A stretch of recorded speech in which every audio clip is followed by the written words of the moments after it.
esteja convosco, irmãos. Aqui é o vosso amigo irmão em Cristo, irmão Luciano Rocha, em nosso canal do Estúdio Teológico, em mais uma oportunidade. Estou feliz e alegre em Cristo em poder estar recebendo você para nós, nessa oportunidade, de tratarmos um assunto, dando sequência, é um assunto de fundamental importância para a história do cristianismo, para a história da igreja. Quero convidar você a continuar conosco, compartilhando o nosso canal com amigos, né, nas redes sociais, nos seguindo também no canal do Facebook, Instagram, deixando aí seu like, seu comentário, sua notificação. Para nós tudo isso é importante para que a gente possa crescer juntos. Quero convidar você também a já ativar o sininho para que você possa estar recebendo aí as notificações dos vídeos que são postados aqui no nosso canal. Você que ainda não nos conhece, está nos conhecendo a partir deste momento. O canal do Estúdio Teológico é um canal pequeno, é um canal simples, é um canal singelo. E o intuito e sentimento do nosso coração é que de algum meio nós possamos trazer um consolo, conforto, uma edificação da parte de Deus através dos vídeos e as mensagens que aqui são postadas. Pois bem, para nós darmos seguimento então no nosso vídeo de hoje, no nosso canal, nós queremos estar trabalhando e continuar trabalhando, como no mês de outubro, no dia 31, nós celebramos os 503 anos da Reforma Protestante. Nos alegramos em Deus por este momento histórico, onde Martim Lutero ele prega as 95 teses nas portas da igreja do Castelo de Wittenberg. Então nós ficamos de trabalhar umas temáticas que são fundamentais no período da Reforma, foram e são ainda até hoje, do período da Reforma Protestante. Nós, à guisa de introdução, nos vídeos anteriores, nós falamos sobre a importância, né, fundamental que foi a Reforma Protestante no desenrolar da história do cristianismo e da igreja. E ficamos de trabalhar a questão das temáticas que foram fundamentais, os pilares que foram fundamentais na Reforma Protestante. E como guisa de introdução nós começamos a falar sobre as 5 solas. Falamos sobre sola escritura e nós neste vídeo de hoje vamos estar falando sobre o segundo sola, que é o sola fide. Tá? E para não ficar somente nas minhas palavras, eu quero ler, claro, um texto bíblico nessa oportunidade que se encontra na Epístola de Paulo aos Romanos, no capítulo de número 1, o versículo de número 16 e versículo de número 17, que diz assim a palavra do Senhor: Pois não me envergonho do Evangelho, porque é poder de Deus para a salvação de todo aquele que crê, primeiro do judeu e também do grego, visto que a justiça de Deus se revela no Evangelho de fé em fé, como está escrito, o justo viverá por fé. Ok? Então nós vamos estar trabalhando este segundo pilar da Reforma Protestante, que é o sola fide. Isto mesmo, vamos estar trabalhando este segundo pilar da Reforma Protestante, que é o sola fide. Depois de nós termos tratado o tema de suma importância, que foi o sola escritura, nós vamos estar tratando hoje, tratando agora o tema que fala sobre o sola fide. Agora vamos tratar deste segundo pilar da Reforma Protestante, esta reforma que ocorreu no século XVI, o sola fide. E entra algumas questões que às vezes se questiona, era questionável naquela época e se questiona ainda nos dias de hoje. A salvação, ela é uma conquista das obras? Como é que é isso? A salvação ela é uma conquista pelas obras, pelos meus méritos? A salvação é um resultado da parceria, então, entre fé e as obras, as minhas ações? Ou a salvação ela é somente pela fé, é realizada somente pela fé? Então, ou ela é a salvação ela é realizada somente pela fé, independente do que eu faça, do que eu realize, das obras? Como é que é isso? Essa questão era a questão na época tratada pela Reforma e é uma questão que deve ser analisada ainda nos dias de hoje. Ela deve ser considerada ainda nos dias de hoje. A salvação ela não pode ser pelas obras, pois se assim fosse, o homem ele precisaria ele ser automaticamente, ele deveria ser 100% perfeito. E isso não é real, isso não acontece, o homem não é perfeito.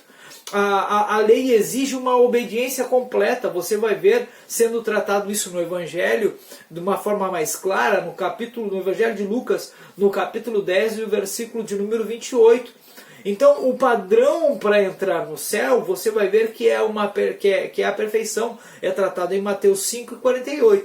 Bom, então dentro desse aspecto é assim. A Bíblia, entretanto, você vai observar que a Bíblia ela vai nos dizer que não há um justo, nenhum sequer. O apóstolo Paulo fala isso sobre essa questão do caráter humano, dentro desse aspecto de justiça, em Romanos capítulo 3 e versículo de número 10. Então todos pecaram e destituídos estão da glória de Deus. Paulo ele faz esta grande ênfase em Romanos capítulo 13, versículo de número 23. A Escritura chega a dizer que se alguém guardar toda a lei,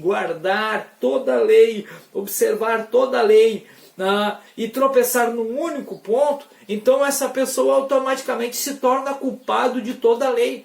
Tiago traz uma clareza acerca deste assunto na sua epístola, no capítulo 2, e o versículo de número 10 da sua carta. Então, logo, pelas obras da lei, então é impossível, não tem como o homem pecador acabar sendo salvo. Não tem como, através da observância da lei.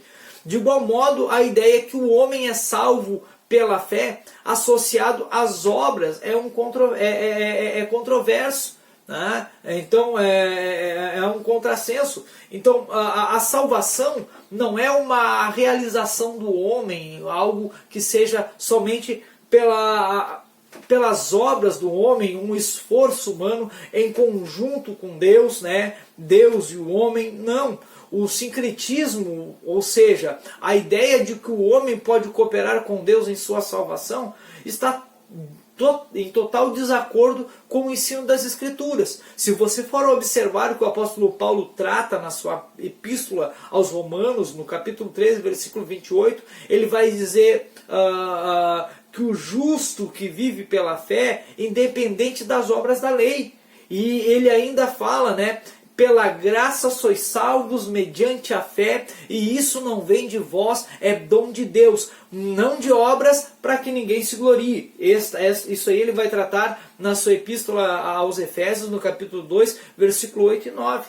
Então eu gostaria de destacar 3 pontos importantes para que a gente possa entender melhor esse tema da reforma, que é o sola fide, tá? Que é o somente a fé. Sola fide, somente a fé. Então, o primeiro ponto que eu gostaria de destacar é que nós somos salvos pela fé, independente das nossas obras. Você vai ver isso em Romanos capítulo 3 e versículo de número 28.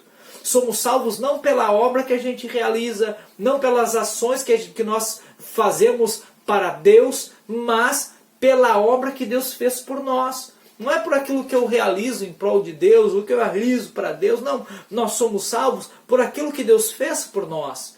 Deus entregou o seu Filho, Ele morreu pelos nossos pecados, a sua morte substitutiva na cruz ali, ela satisfez todas as demandas da lei e cumpriu os reclamos da justiça divina, os reclamos da justiça de Deus. Portanto, a base meritória desta salvação, a base meritória da minha, da sua, da nossa salvação, é o sacrifício perfeito de Cristo em nosso favor, o sacrifício perfeito de Cristo na cruz. Então, tomamos posse da oferta da graça. De que maneira? Tomamos posse da oferta da graça pela fé.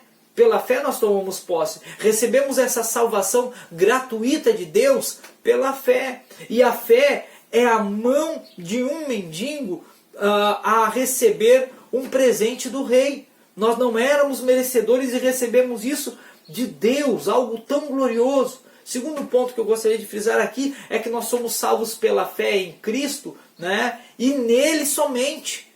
Somos salvos pela fé em Cristo e nele somente. Você vai ver isso em Atos dos Apóstolos, entender com maior clareza no capítulo 16 e o versículo de número 31. Bom, então a salvação não nos é dada pela fé na igreja. Eu tenho a salvação pela fé pelo organismo aonde eu faço parte, pela instituição a qual eu faço parte, pela comunidade ao qual eu faço parte, ou pelo corpo místico de Cristo. Não. A nossa salvação não é nos dada pela fé na igreja, mas a nossa salvação é nos dada pela fé em Cristo Jesus. É pela fé em Cristo. E essa fé não é apenas um assentimento intelectual, mas até, se você for observar, se fosse assim, até os demônios, eles creem e tremem. Tiago fala isso na sua epístola no capítulo 2 e versículo 19. E eles não são salvos. Então não é uma questão intelectual. Também não é uma fé temporária, momentânea, apenas para as coisas do aqui, deste momento, para agora. Eu creio, Jesus, tal, eu preciso, é agora. Não!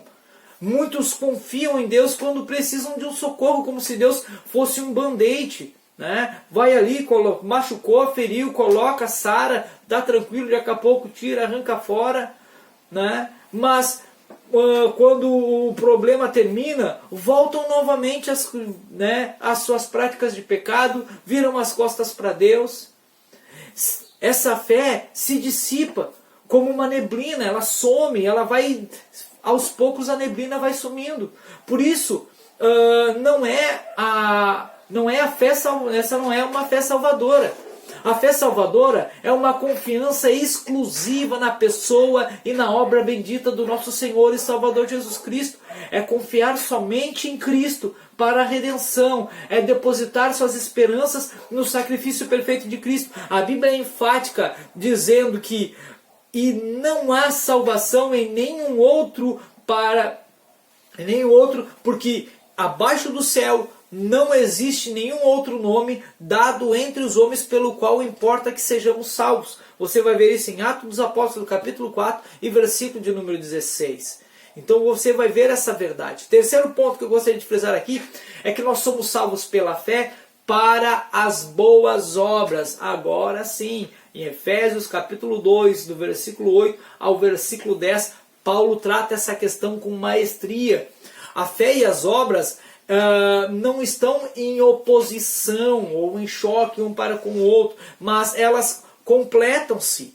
Elas completam-se. A fé é a causa da nossa salvação e as obras são as consequências da salvação. São as consequências de alguém que verdadeiramente é salvo. Somos salvos somente pela fé, independente das nossas obras. Né? Não é porque eu faço que você é salvo, não. Mas a fé que salva, ela nunca vem sozinha. Ela nunca anda sozinha. Se nós não somos salvos por causa das nossas obras. Nós somos salvos para as boas obras. Então, se eu sou salvo, automaticamente eu vou produzir frutos, bons frutos. Eu vou estar resplandecendo, eu vou estar refletindo o caráter de Jesus Cristo. Eu vou estar praticando a essência do verdadeiro e genuíno Evangelho.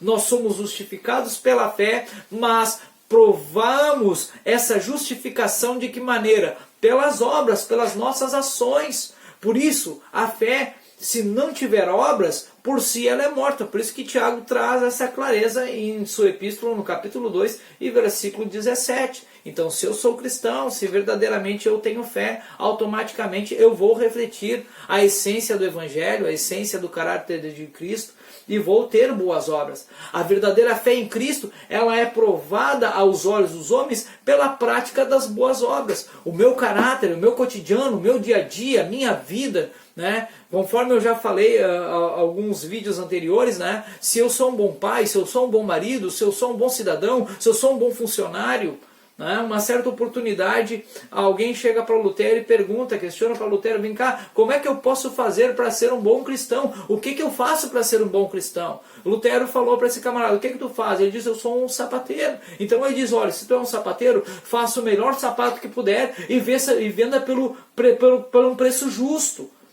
Então isso é resplandecer o caráter de Cristo nas mínimas coisas. Né? Então ter caráter, né? Ter boas obras para com o próximo, para com a sociedade, para com o organismo da igreja, para com Cristo, para com o reino, para com a família. Então, e eu concluo aqui dizendo que essas obras, né, foram preparadas de antemão para que nós andássemos nela. É o que o apóstolo Paulo fala em Efésios 2:10, de tal forma que o próprio Deus que nos salvou pela fé em Cristo, né, é quem opera em nós tanto o querer como o realizar. Isso é glorioso. Isso ele fala em Filipenses capítulo 2 e versículo 13. Então a salvação é uma obra de Deus desde o seu planejamento até a sua consumação.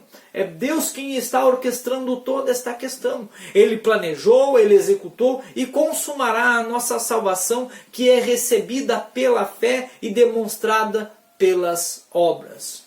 Então o meu sentimento é que esta palavra, né, que este pilar possa estar latente na minha vida, na sua vida, de uma forma muito especial.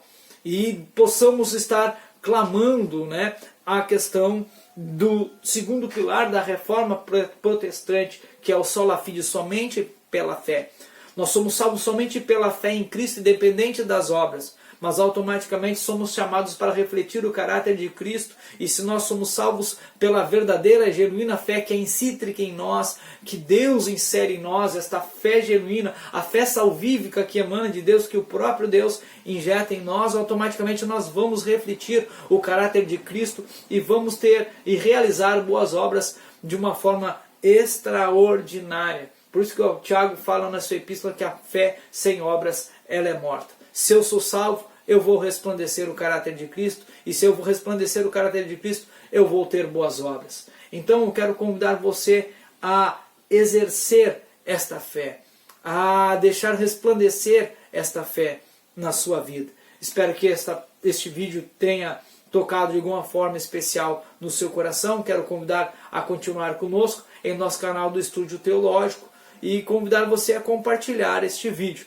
Ainda vamos estar trabalhando ainda neste mês, né, o mês de outubro, os 503 anos da Reforma Protestante. Vamos estar trabalhando sobre as outras solas da Reforma Protestante. Recém estamos na segunda, ainda faltam 3, são 5 solas que nós queremos trabalhar. Quero convidar você a continuar conosco, compartilhe com seu amigo.